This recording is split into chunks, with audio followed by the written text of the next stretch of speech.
The phone in Sophia's hand felt like ice despite the sole summer heat bleeding through the car windows. 17 hostage situations in her career. 17 lives saved, 0 failures. But staring at the video feed on her screen now, watching her younger brother Emmanuel bound to a chair in a room she didn't recognize, Sophia understood what every family member she'd ever helped had felt. The terror of knowing that all your training meant nothing when it was your blood on the line. The distorted voice crackled through her earpiece. "Let's see how good you really are, negotiator." Across from her in the back of the car, Choi Sung-min was already pulling up security feeds on his tablet, his pale fingers moving with surgical precision. The tall Korean man's sharp jawline was set tight, dark eyes scanning data with the same intensity he'd shown when watching her negotiate his niece's release 3 days ago.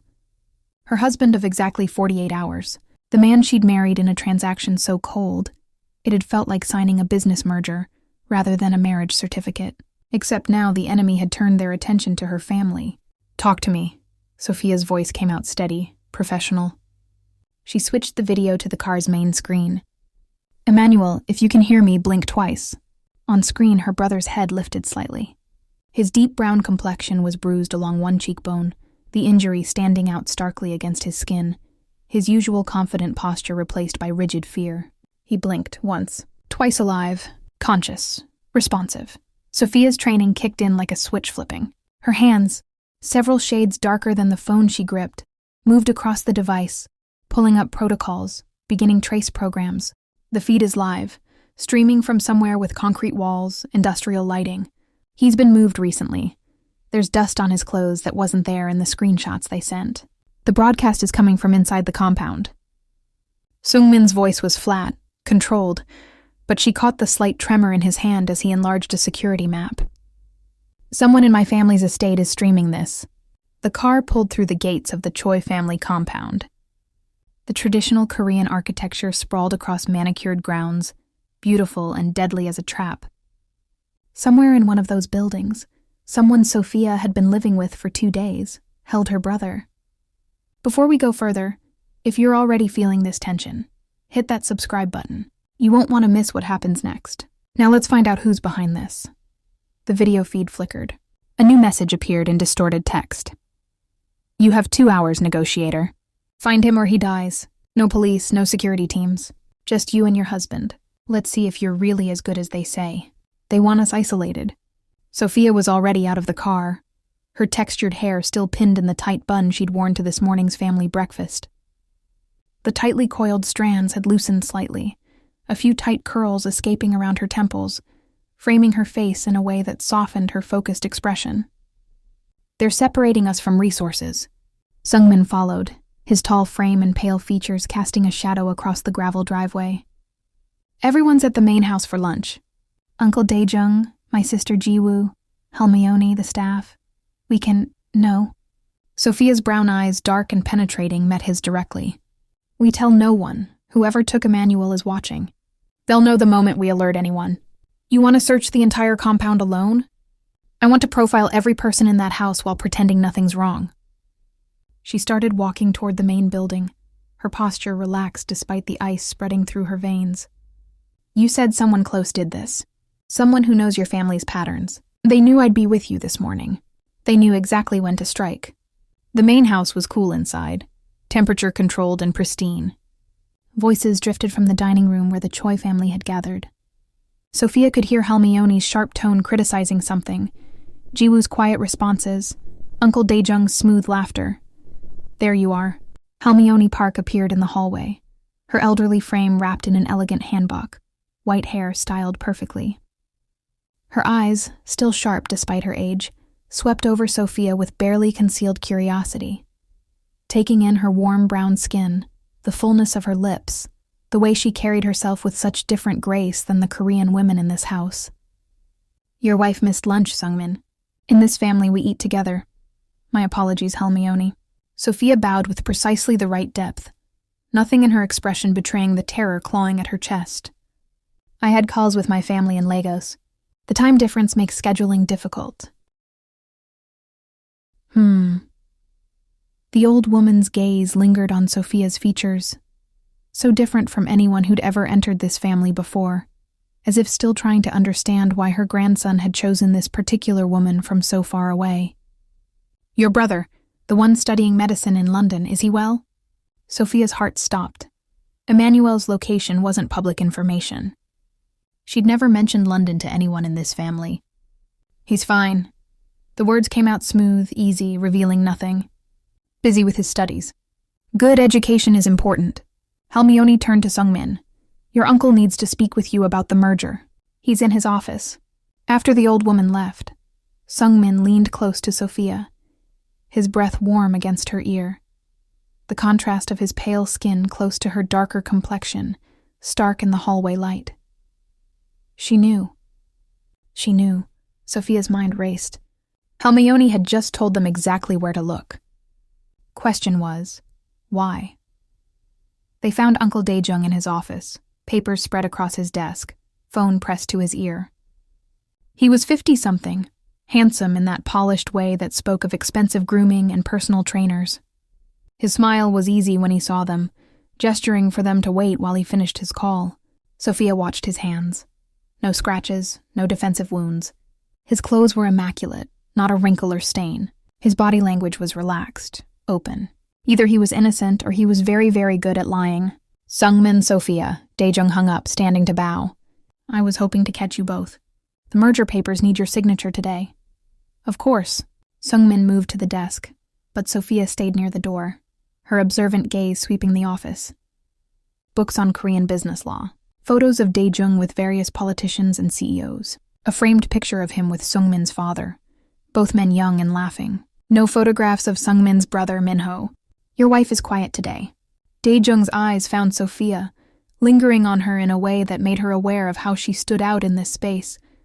Her skin tone a rich contrast against the pale Korean aesthetic of the office. "Usually you have opinions on everything." "I'm observing," Sophia said simply. "What are you observing?" "That you love Sungmin's father very much." She gestured to the photo. "But you don't display any pictures of Minho. Most people who lose someone they love keep images close. You've removed all traces of him from your office." Something flickered in Daejung's expression. Surprise, anger? It was gone too quickly to read. Grief is private. Grief is usually obvious. Sophia tilted her head slightly, the movement causing another tight curl to slip free from her bun. "Unless it's not really grief." The room temperature seemed to drop. Sungmin straightened from the desk, papers forgotten. "What are you saying?" But Sophia's phone buzzed. Another message. She looked down and felt her blood turn to ice. A new photo of Emmanuel, this time with a knife pressed to his throat, the blade stark and terrifying against his brown skin. The message, "Stop asking questions or I start cutting." Whoever had her brother was watching them, right now. In this room, or through the security cameras Sungmin had installed everywhere for protection. "I need to use the bathroom." Sophia's voice was calm, pleasant. She walked out of the office, down the hall, turned a corner, and then ran. The compound had 12 buildings. The video showed concrete walls and industrial lighting. That narrowed it to 3 possibilities: the old equipment storage, the unused servant quarters, or the wine cellar beneath the main house. Sophia chose the wine cellar. She found the entrance through the kitchen, descending stairs that led into cool darkness. Her phone's flashlight cut through shadows, the light catching on her wrist as she moved, illuminating rows of expensive bottles and stone walls. At the far end, a door she didn't remember from the house tour. Locked. Sophia pulled a pin from her hair, letting more of her tightly coiled curls fall loose around her face, the natural texture springing free. 30 seconds later, the lock clicked. She pushed the door open, empty. The room matched the video exactly. Concrete walls, industrial lighting, a chair in the center with rope marks on the floor. But no Emmanuel, looking for something. Sophia spun. Jiwoo stood in the doorway, Sungmin's sister backlit by the stairway light. She was 31, beautiful in that way Korean dramas celebrated, with pale skin and delicate features that looked like they'd never experienced hardship. Her eyes narrowed as they took in Sophia, the loosened hair, the determined set of her jaw, everything about her so foreign to this world. She was also holding a phone, and on that phone's screen, Emmanuel sat bound in a different room entirely, his brown skin contrasting sharply with the pale concrete behind him. "You moved him," Sophia's voice was ice, obviously. Jiwoo descended the steps slowly. Did you really think I'd keep him where the video showed? You're supposed to be smart, negotiator. Why? Sophia didn't move, didn't show fear, just calculated angles and distances. Jiwoo was smaller, lighter, probably not trained in combat, but she had a manual. Because my brother is a fool who got Minho killed, and now he's brought you into this family like you belong here. Jiwoo's perfect face twisted with rage, her pale features contorting. A negotiator. A woman from Lagos who speaks Korean like it's a party trick and walks around profiling us like we're criminals. You stick out in every family photo, every gathering, and yet Sungmin looks at you like you're the answer to everything. Where is Emmanuel? Safe, for now. Jiwoo held up the phone, the screen showing Emmanuel's frightened face. But he stops being safe the moment you tell Sungmin what you found. You want your brother back? Here's the deal. You leave Korea tonight, divorce Sungmin. Disappear back to wherever you came from, and I'll release your brother unharmed. Sophia processed this quickly. This isn't about Emmanuel at all. This is about me. Smart girl. Uncle Daejung wants Sungmin destroyed slowly, wants to take the company piece by piece. But I just want you gone. You're making Sungmin stronger. Before you, he was drowning in guilt, easy to manipulate. Now he's actually functioning again. I can't have that. You're working with Daejung. I'm using Daejung. He thinks I'm helping him take the company. Really, I'm just removing obstacles. Jiwoo smiled. Starting with you. Sophia's mind raced through options. She could fight Jiwoo here, but Emmanuel was somewhere else, possibly with Daejung or another accomplice. She could alert Sungmin, but Jiwoo would know immediately and Emmanuel would die. She could agree to leave, but nothing guaranteed Emmanuel's safety once she was gone. The negotiator in her knew, when you have no good options, create a new one. No deal, Sophia said quietly. Jiwoo's smile vanished. Then your brother dies. No, he doesn't. Because you need me alive and cooperative, or Sungmin will tear this compound apart to find who hurt me. And Daejung needs Sungmin emotionally broken, not vengeful. Sophia took a step forward, her presence commanding despite Jiwoo's home advantage. But here's what's going to happen. You're going to take me to Emmanuel right now, and then we're going to have a conversation with your uncle about exactly what you've both been doing. Or what? Or I tell Halmione everything. Jiwoo actually flinched. You wouldn't. Your grandmother knew about Emmanuel. She practically told us to investigate Daejung. She knows something's wrong in this family, and she's testing us to see who figures it out first. Sophia took another step closer, her dark eyes steady and unflinching. The question is, do you really want to explain to Halmione why you kidnapped my brother? Because I promise you, whatever I'll do to you is nothing compared to what she'll do. For a long moment, they stared at each other, pale and dark, Korean and Nigerian, two women on opposite sides of a family war. Then Jiwoo's phone buzzed. She looked down, and her face went pale. What? Sophia demanded. Uncle Daejung just left the compound. He took something from Sungmin's office. Jiwoo's hands were shaking now. He wasn't supposed to move yet. We agreed. An explosion rocked the building. Sophia was thrown against the wall as dust and debris rained down. Alarms shrieked. Through the ringing in her ears, she heard screaming from upstairs. Jiwoo was already running up the stairs. Sophia followed, her body moving on instinct despite the pain blooming across her shoulder where she'd hit stone, dust settling on her loosened hair. The main floor was chaos. Smoke poured from Sungmin's office. Staff members ran in every direction. And in the center of it all, Halmione stood perfectly calm, phone in hand, her white hair and pale hanbok pristine despite the destruction. Sungmin, the old woman said clearly, is in the hospital wing. The explosion was centered on his desk. He's alive but injured. Sophia's world narrowed to a single point. She was moving before conscious thought caught up, running through smoke toward the medical wing attached to the compound. She found him in a private room, surrounded by doctors. Blood matted his dark hair, his pale face even more colorless than usual, the injury making him look almost ghostly. But his eyes were open, focused, tracking her movement as she pushed past the staff, taking in her disheveled appearance, the way her hair had come completely loose now, tight curls wild around her face. Emmanuel, he said immediately. Jiwoo has him. She's working with your uncle. Daejung just tried to kill you. The words came out fast, clinical. Where would he take Emmanuel as backup? Sungmin tried to sit up, winced. The old factory. We own a textile plant on the outskirts that's been shut down for years. Daejung has keys. Sophia was already pulling up maps on her phone, her fingers moving quickly across the screen. How far? 30 minutes by car. Then we have 20 before he realizes the explosion failed. She looked at the doctors. Stabilize him, we're leaving. Mrs. Choi, my husband needs to help me save my brother before his uncle kills us both. Sophia's voice cut through their protests like a blade, her commanding presence filling the room. Stabilize him or get out of my way. 15 minutes later, Sophia was driving Sungmin's car through Seoul traffic like a woman possessed. Her natural hair now completely free, framing her face as she focused on the road. He sat in the passenger seat, bandaged and likely concussed, but his hands were steady as he pulled up building schematics on his tablet, pale fingers against the glowing screen. The factory has 3 floors. Basement is flooded. Ground floor is where they stored equipment. Second floor was offices and storage. He'll keep Emmanuel somewhere visible, Sophia said, weaving between cars. Somewhere he can watch and control. Ground floor, center of the main room. Her phone rang, unknown number.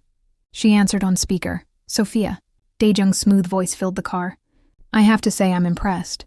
Sungmin should be dead right now. You've made him harder to kill. That's unfortunate. Where's my brother? With me. We're waiting for you at the factory. Come alone or he dies.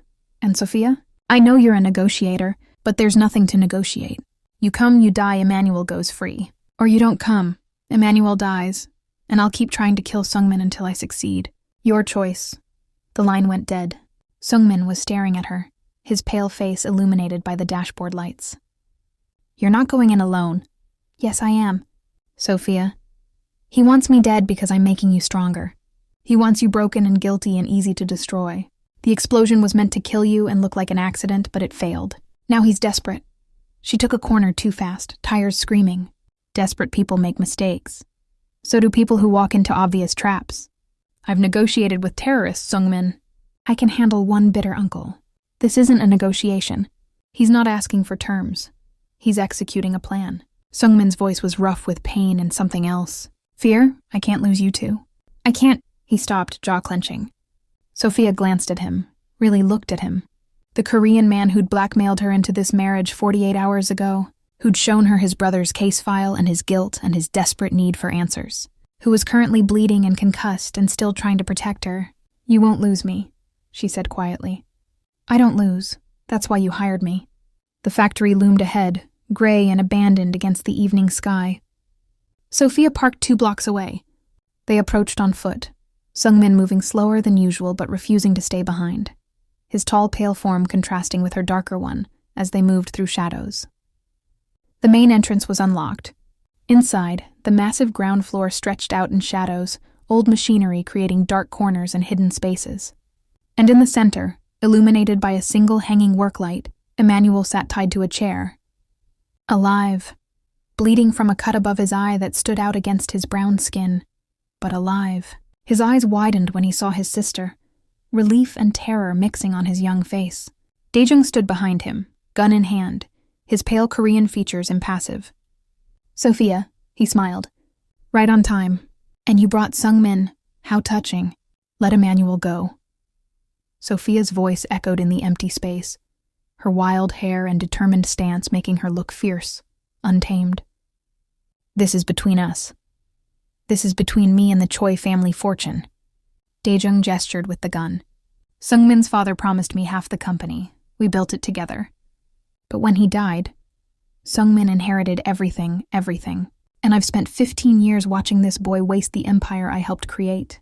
So you killed Minho, Sungmin said flatly. I delayed the ransom information, let you think you had time to negotiate, watched you destroy yourself with guilt. Daejung's expression was almost fond. You became so easy to control after that. Signing over shares, making bad decisions, drowning. I was going to take the company piece by piece until nothing was left. But then I hired Sophia. But then you hired her. Daejung's gaze found Sophia, taking in everything about her. The way she stood, the texture of her hair, the deep tone of her skin, the fierce intelligence in her dark eyes. A negotiator from Lagos, so far from home. And suddenly you had clarity. purpose. You stop being the guilty, broken boy I could manipulate. So she has to go. And he aimed the gun at Sungmin. You get to watch her die and finally break completely. Sophia was already moving. She'd counted the steps from the door, calculated the angles, noted the old machinery to her left, the support beam to her right, the hanging light creating shadows that could hide her darker skin tone better than it could hide pale Korean complexions. She dove left as the gun fired, the bullet sparking off metal where she'd been standing, rolled behind a rusted conveyor belt. Heard Sungmin shout, heard Emmanuel's muffled yells through his gag, another shot. This one punched through the conveyor belt inches from her head. Sophia's hand found a piece of broken machinery. Heavy, metal, sharp. She threw it high and hard. It sailed over the conveyor belt, clattering loudly to the right. Daejung fired toward the sound. Sophia went left, staying low, circling. Her darker complexion helped her blend with the shadows in ways Daejung's pale clothes and skin didn't. She could see him now, silhouetted against the work light, searching for her. She needed him away from Emmanuel, away from Sungmin. You know what's funny? Sophia's voice came from a different location than her body. She was throwing her voice, using the factory's acoustics. You think killing me breaks Sungmin, but you're wrong. Am I? Daejung turned, his pale face visible in the light as he tried to locate her. You broke him once because he had no one. Now he has me, has proof you killed Minho. Has witnesses. She moved again, silent, closer. Even if you kill me, you've lost. Because I taught him how to read people, how to see threats, how to survive. Touching, but you'll still be dead. Maybe, but you'll still be caught. Sophia was behind him now, her form nearly invisible in the darkness. Because I recorded everything, your confession. This entire encounter, it's streaming live to my partners in Lagos. Police are already on their way. It was a bluff. But Daejung's hand went to his pocket, checking for... Sophia struck. She hit his wrist with precise force, the gun flying from his grip, followed with an elbow to his throat. When he doubled over gasping, she swept his legs, dropping him hard. The gun skittered across concrete. Sungmin lunged for it despite his injuries, grabbed it, aimed it at his uncle with shaking hands, pale fingers wrapped around dark metal. Don't! Sophia's voice cut through the rage on Sungmin's face. He's not worth it. But Daejung was laughing, coughing blood but laughing. You think this is over? Jiwoo knows everything. The police will believe I acted alone, and she'll take control of everything while Sungmin rots in grief and... Jiwoo is already in custody. Halmione's voice rang out from the factory entrance. They all turned. The old woman stood in the doorway, flanked by police officers. She walked forward slowly, leaning on her cane, ancient and furious, her pale hanbok and white hair almost glowing in the dim light. I've been watching you both for months, Halmione said to Daejung. Watching you poison my family. I arranged Sungmin's marriage to the girl from Busan knowing you'd try to sabotage it. When he chose the negotiator instead. Her sharp eyes found Sophia, taking in her wild hair, her strong stance, everything about her so different from what this family had ever known. I knew I'd finally found someone strong enough to help him see the truth. Sophia stared. You've been testing us. I've been giving you tools. Halmione gestured to the police. Take him. As officers swarmed Daejung, Sophia ran to Emmanuel. Her hand shook as she cut his bonds, pulled the gag free. Her brother collapsed into her arms, both of them trembling, their similar features pressed close together. Same deep skin tone, same full lips, same determined chin. I thought... Emmanuel's voice broke, his accent matching hers perfectly. Sophia, I thought... I know. She held him tight, her face pressed to his short natural hair. I know, you're safe now. I've got you. Sungmin approached slowly. Blood still matted his dark hair, his pale skin ashen with pain and exhaustion. But his eyes, when they met Sophia's over Emmanuel's shoulder, were clear, taking in the sight of the siblings together, the family resemblance unmistakable, the bond between them evident. We should get Emmanuel to a hospital, he said quietly. We should get you both to a hospital. Sophia stood, helping her brother up, their matching complexions evident in the factory light, and found herself face to face with the Korean man she'd married 2 days ago. The man who'd blackmailed her into this nightmare, who'd almost died twice today, who was looking at her now like she'd hung the moon, pale and dark, standing close enough to blur the edges between them. "Thank you," Sungmin said, "for saving him." "For saving me, Don't!" Sophia's voice was rough. "We're not doing this here, not now." But they were standing too close, and his hand found hers, pale fingers threading through dark ones, the contrast stark and somehow right. And for just a moment, in a factory filled with police and trauma and blood, something shifted between them. Part 2 is coming, and you do not want to miss what happens next. Because this wasn't just about finding the traitor. This was about two people trapped in a fake marriage discovering that maybe, just maybe, some feelings can't be negotiated. Smash that subscribe button and tell me in the comments, do you think Sophia and Sungmin can make this real? Or is it too broken to fix? See you in part 2.